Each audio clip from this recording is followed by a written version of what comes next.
Hello friends, conceptual class में आप लोगों का स्वागत है। मैं जितेंद्र कुमार आप लोगों का स्वागत करता हूं। आज के वीडियो के माध्यम से दोस्तों हम लोग भक्ति आंदोलन के बारे में पढ़ेंगे। इसके पहले वीडियो में हम लोगों ने दोस्तों भक्ति आंदोलन के तहत जिन जिन संतों ने भाग लिया था कुछ संतों के बारे में पढ़ लिया है। तो ये भक्ति आंदोलन का पार्ट 2 वीडियो है दोस्तों। तो अगर आप इसके पहले वाले वीडियो को नहीं देखे हैं तो जाकर के उस वीडियो को देखें ताकि इन सारी चीजों को समझने में आप लोगों को आसानी हो। तो चलिए दोस्तों, भक्ति आंदोलन में जिन जिन संतों ने भाग लिया था उनमें से कुछ संत बचे हुए थे जिनके बारे में आज हम इस वीडियो के माध्यम से पढ़ते हैं। तो आइए दोस्तों हम लोग पढ़ते हैं कबीर दास के बारे में। कबीर दास के बारे में कहा जाता है दोस्तों कि कबीर दास का जन्म 1440 ईस्वी में बनारस में हुआ था, जबकि इनका पालन पोषण जो है दोस्तों अली और नीरू नामक जुलाहों के द्वारा किया जाता है। इनका जन्म तो बनारस में होता है दोस्तों, लेकिन इनका पालन पोषण जो है अली और नीरू नामक जुलाहों के द्वारा किया जाता है। कबीर दास के बारे में कहा जाता है दोस्तों कि इनके गुरु का नाम रामानंद था। रामानंद के बारे में इसके पिछले वाले वीडियो में हम लोगों ने पढ़ा है दोस्तों। तो अगर आप वीडियो को नहीं देखे हैं तो आप लोग प्लीज जाकर वीडियो को देखें। दोस्तों कबीर दास के बारे में कहा जाता है कि यह सिकंदर लोदी के समकालीन थे, यानी कि जिस समय भारत में सिकंदर लोदी का दौर चल रहा था उस समय कबीर दास के द्वारा भक्ति आंदोलन को बढ़ावा दिया जा रहा था। कबीर दास के बारे में कहा जाता है दोस्तों कि यह निर्गुण भक्ति में विश्वास रखते थे तथा एकेश्वरवाद में विश्वास रखते थे। अब निर्गुण भक्ति क्या है दोस्तों? निर्गुण भक्ति के बारे में जानते हैं और एकेश्वरवाद के बारे में जानते हैं। एकेश्वरवाद के बारे में कहा जाता है दोस्तों कि यह एक ही ईश्वर में विश्वास रखने वाले संत थे। और निर्गुण भक्ति के बारे में हम लोग कल भक्ति को दो भागों में बांटकर पढ़े थे दोस्तों, सगुण भक्ति तथा निर्गुण भक्ति। सगुण भक्ति में उन संतों के बारे में हम लोग पढ़ते हैं जिन संतों के द्वारा किसी मूर्ति रूप में किसी भगवान की पूजा की जाती थी या किसी व्यक्ति विशेष रूप में उनकी पूजा की जाती थी, जबकि निर्गुण भक्ति के जो संत होते थे उनके द्वारा भगवान को निराकार मानकर भगवान की पूजा की जाती थी। तो कबीर दास जो थे दोस्तों वह निर्गुण भक्ति के संत थे और यह एकेश्वरवाद में विश्वास रखते थे।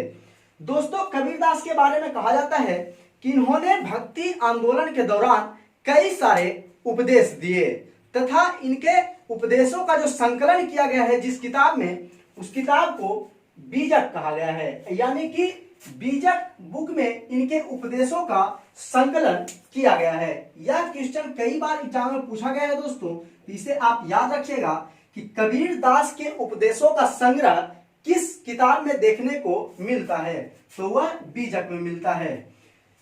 कबीर दास की मृत्यु जो है दोस्तों 1510 ईस्वी में हो जाती है।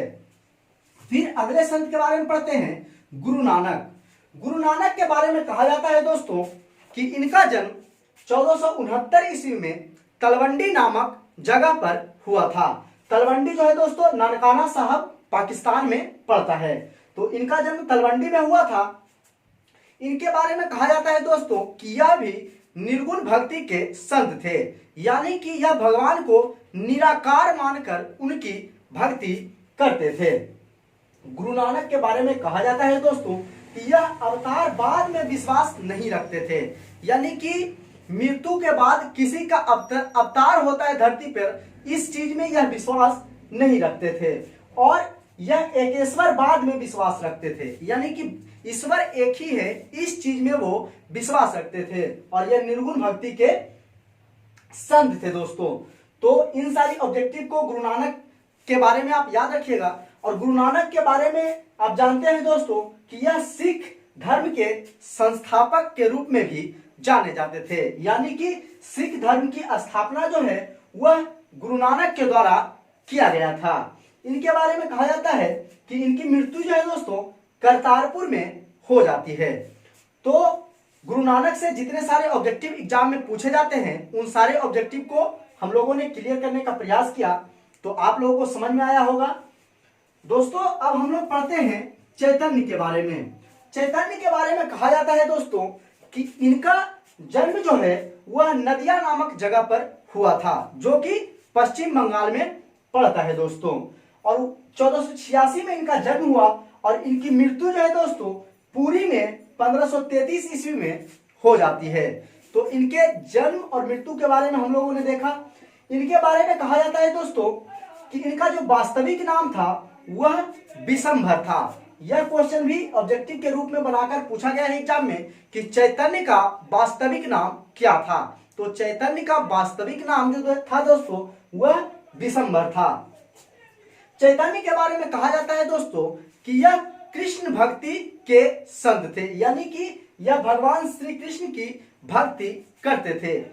और यह जो थे दोस्तों सगुण भक्ति में विश्वास रखते थे, यानी कि यह किसी विशेष भगवान को मानकर उनकी भक्ति करते थे, उनकी पूजा करते थे, इसीलिए यह सगुण भक्ति के संत थे।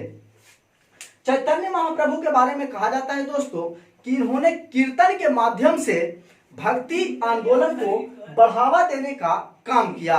इन्होंने कई सारे जो भक्त थे उनको कीर्तन के माध्यम से प्रेरित किया तथा भक्ति आंदोलन को बढ़ावा दिया।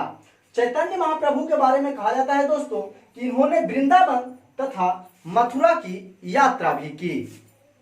तो इनसे इतने सारे ऑब्जेक्टिव पूछा जाता है। चैतन्य ने दोस्तों गोसाई संघ की स्थापना भी किया था। यह भी क्वेश्चन पूछा गया दोस्तों कि चैतन्य ने कौन से संघ की स्थापना की थी। तो चैतन्य ने गोसाई संघ की स्थापना की थी दोस्तों। तो इसे आप याद रखिएगा। अगला है दोस्तों जो है वह है मीराबाई, जो कि एक स्त्री संत रहती है। तो इनसे कई सारे ऑब्जेक्टिव कई बार पूछा गया है, तो इसे आप ध्यान से देखिएगा। मीराबाई के बारे में कहा जाता है दोस्तों कि इनका जन्म जो है 1498 ईस्वी में होता है और इनका जन्म जो है मेवाड़ के कुदकी नामक स्थान पर होता है, जो कि कुदबी ग्राम में पड़ता है। इनके बारे में कहा जाता है दोस्तों कि इनके जो गुरु थे वह रैदास थे। रैदास के बारे में आगे हम लोग पढ़ेंगे दोस्तों। यही रैदास मीराबाई के गुरु के रूप में जाने जाते हैं। तो रैदास इनके गुरु रहते हैं दोस्तों, तथा इनके बारे में कहा जाता है कि यह एक राजघराने की पुत्री रहती है, इसीलिए इनका शादी भी दोस्तों एक राजघराने में होता है। इनके शादी के बारे में कहा जाता है कि इनकी शादी जो है उदयपुर के राजा जो राणा सांगा रहते हैं उन्हीं के जो पुत्र रहते हैं दोस्तों राज भोजराज, इन्हीं से इनका विवाह होता है। यह एक राजघराने की स्त्री होते हुए भी इस भक्ति आंदोलन में जो है भाग लेते हैं, इसीलिए इनसे कई सारे ऑब्जेक्टिव बनाकर पूछे जाते हैं। मीराबाई के बारे में कहा जाता है दोस्तों कि यह सगुण भक्ति में विश्वास रखती थी और भगवान श्री कृष्ण को अपने पति के रूप में मानकर उनकी भक्ति करते थे। तो मीराबाई सगुण भक्ति में विश्वास रखने वाली संत हुई दोस्तों, और कहा जाता है कि यह भगवान श्री कृष्ण को पति मानती थी और उनकी पूजा करती थी। मीराबाई की तुलना जो है दोस्तों सूफी महिला संत रहती है रबिया, उन्हीं से की जाती है। सूफी आंदोलन के बारे में इस वीडियो के बाद जो अगला वीडियो आएगा उस वीडियो के माध्यम से हम लोग सूफी आंदोलन को पढ़ेंगे। तो वही सूफी आंदोलन की एक महिला रहती है रबिया, उन्हीं से मीराबाई की तुलना की जाती है। इनकी मृत्यु के बारे में कहा जाता है दोस्तों कि इनकी मृत्यु जो है द्वारिका में हो जाता है, जो कि गुजरात में पड़ता है। तो मीराबाई से इन सारे ऑब्जेक्टिव को हम लोगों ने पढ़ने का प्रयास किया। आशा करते हैं कि आप लोग को ये सारे ऑब्जेक्टिव समझ में आई होगी। तो चलिए दोस्तों अब हम लोग पढ़ते हैं संत रैदास के बारे में। संत रैदास के बारे में कहा जाता है दोस्तों कि इनका जन्म जो है काशी में हुआ था। काशी दोस्तों यूपी बनारस में पड़ता है। उत्तर प्रदेश के बनारस में काशी एक जगह है, वहीं जो है संत रैदास का जन्म हुआ था। संत रैदास के बारे में कहा जाता है कि रामानंद के 12 शिष्यों में से एक शिष्य संत रैदास भी थे। रामानंद के बारे में कल के वीडियो में हम लोगों ने पढ़ा दोस्तों। तो अगर आप पिछले वीडियो को नहीं देखे हैं तो लिंक आप लोग को डिस्क्रिप्शन में मिल जाएगा, आप लोग पिछले वाले वीडियो को जाकर के देख ले।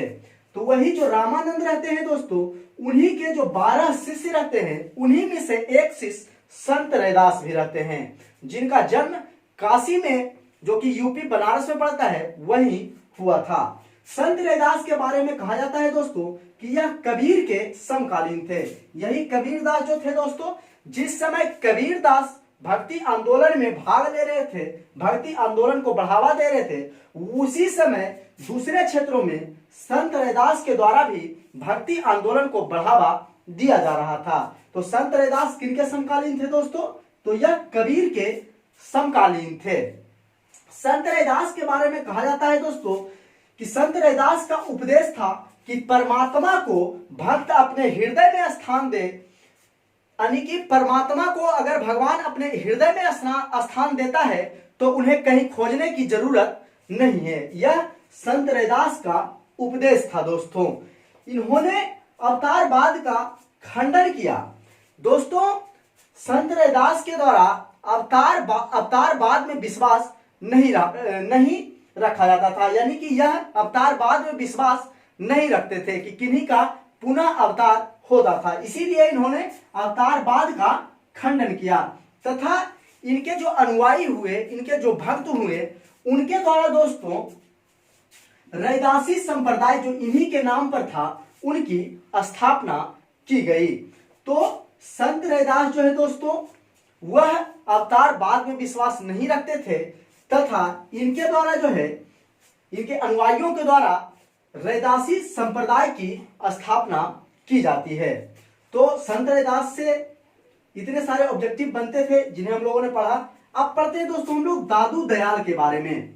दादू दयाल के बारे में कहा जाता है दोस्तों कि दादू दयाल का जन्म जो है गुजरात के अहमदाबाद में हुआ था। इनका जो मूल नाम था दोस्तों, वह महाबली था। दादू दयाल का मूल नाम क्या था दोस्तों? महाबली। इनके पत्नी के बोला जाता है दादू दयाल के बारे में कि पत्नी के मृत्यु के बाद दादू दयाल जो हैं सांसारिक जीवन को त्याग कर कबीर दास के जो पुत्र रहते हैं कमाल, उन्हीं के शिष्य बन जाते हैं। तो दादू दयाल के बारे में कहा जाता है दोस्तों कि दादू दयाल जो हैं अपनी पत्नी की मृत्यु के बाद सांसारिक जीवन को त्याग देते हैं तथा कबीर के जो पुत्र रहते हैं कमाल, उन्हीं के शिष्य के रूप में यह भक्ति आंदोलन में भाग ले लेते हैं। दादू दयाल के बारे में कहा जाता है कि यह अकबर के समकालीन थे। यह क्वेश्चन कई बार एग्जाम में पूछा गया है दोस्तों, तो इसे आप याद रखिएगा कि दादू दयाल किनके समकालीन थे। तो दादू दयाल जो थे दोस्तों, वह अकबर के समकालीन थे। तो इतने सारे ऑब्जेक्टिव इनसे बने दोस्तों। अब पढ़ते हैं हम लोग सूरदास के बारे में। सूरदास के बारे में कहा जाता है दोस्तों कि सूरदास का जन्म आगरा में हुआ था। आगरा यूपी में पड़ता है दोस्तों, आप लोग जानते होंगे। सूरदास के बारे में कहा जाता है कि यह कृष्ण भक्ति में विश्वास रखते थे, यानी कि यह सगुण भक्ति के संत हुए और सगुण भक्ति के तहत यह भगवान श्री कृष्ण की पूजा करते थे। इनके गुरु के बारे में कहा जाता है कि इनके गुरु बल्लवाचार्य थे। बल्लवाचार्य जिनके बारे में पिछले वीडियो में हम लोगों ने पढ़ा है दोस्तों। तो सूरदास के गुरु का नाम बल्लवाचार्य था। इन्होंने कई सारे किताबों की रचना की, जिनमें से एक दो किताब महत्वपूर्ण है, उनके बारे में जान लेते हैं। इन्होंने सुरसावली तथा साहित्य लहरी नामक किताब की रचना की। अब हम लोग दोस्तों शंकर देव के बारे में पढ़ते हैं। शंकर देव के बारे में कहा जाता है कि शंकर देव का जन्म 1449 ईस्वी में हुआ था। इनके बारे में कहा जाता है दोस्तों कि यह असम के चैतन्य के रूप में प्रसिद्ध हुए, यानी कि जिस तरह से चैतन्य महाप्रभु यहाँ पे प्रसिद्ध हुए थे भक्ति आंदोलन में, उसी प्रकार असम के क्षेत्रों में इन्होंने चैतन्य की तरह ही भक्ति आंदोलन को बढ़ावा देने का काम किया। इसीलिए बोला जाता है इन्हें कि यह असम के चैतन्य के रूप में प्रसिद्ध हुए। शंकर देव के बारे में कहा जाता है दोस्तों कि यह भी सगुण भक्ति के संत थे और यह भी भगवान कृष्ण की पूजा भक्ति करते थे। इनके बारे में बोला जाता है दोस्तों कि यह जो है मूर्ति पूजा एवं जाति व्यवस्था का विरोध किया है। यह भगवान कृष्ण की पूजा तो करते थे दोस्तों, लेकिन यह मूर्ति पूजा और जाति व्यवस्था जो थी, अलग अलग जातियों को अलग अलग निगाहों से देखा जाता था, उनका यह विरोध किए थे। तो ये आप याद रखिएगा कि इन्होंने कृष्ण की भक्ति करते हुए भी इन्होंने मूर्ति पूजा का विरोध किया तथा जाति व्यवस्था का भी विरोध किया था। इनके बारे में कहा जाता है दोस्तों कि इन्होंने संस्कृत में रत्नाकर की रचना की है। रत्नाकर नामक पुस्तक की रचना जो है संस्कृत में शंकर देव के द्वारा किया गया है। तो दोस्तों इस वीडियो के माध्यम से भक्ति आंदोलन में कई सारे संतों ने भाग लिए तथा भक्ति आंदोलन के तहत जो हिंदू धर्म में कुरीति थी उसे दूर करने का प्रयास किया, और उन सारे संतों के बारे में जितने भी ऑब्जेक्टिव पूछे जाते हैं इस वीडियो के माध्यम से हम लोगों ने बारी बारी से उसे समझने का प्रयास किया है। तो आशा करते हैं कि आप लोगों को यह सारी चीजें समझ में आई होगी। अगर यह सारी चीजें समझ में आई है, अगर वीडियो आप लोगों को अच्छा लगा है दोस्तों, तो प्लीज वीडियो को लाइक करें, चैनल को सब्सक्राइब करें तथा ज्यादा से ज्यादा दोस्तों के पास शेयर करें। तो फिर मिलते हैं हम लोग अगले वीडियो में दोस्तों सूफी आंदोलन के साथ। तो आज के लिए इतना ही। जय हिंद।